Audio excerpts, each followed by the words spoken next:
Hello, this is Harshita GS from GM University ENC branch. This is a CMOS XOR gate circuit. We are using transmission gates and complementary inputs to output A XOR B, and we are using two pulse generator A and B to create signals, and we are using two generators.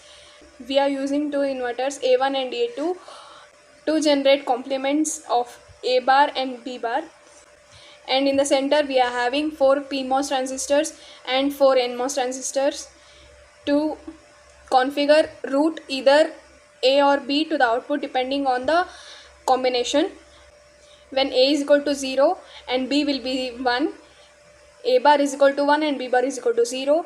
At both PMOS and NMOS they will be on and output will be high, which is 1. This matches XOR behavior. When A is equal to 1, B is equal to 0 and A bar is equal to 0 and B bar is equal to 1.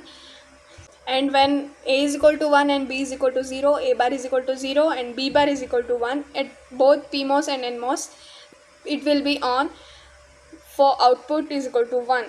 When A is equal to B, either 0 or 1, none of the paths complete from VDD to output or output to ground.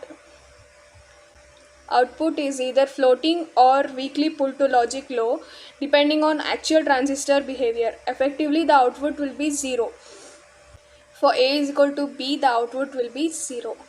Using transient of 100 nanosecond for simulation, this will show the waveform of how output responds as A and B toggle in time. And this is the waveform for CMOS circuit implementing complementary signals and transmission gates.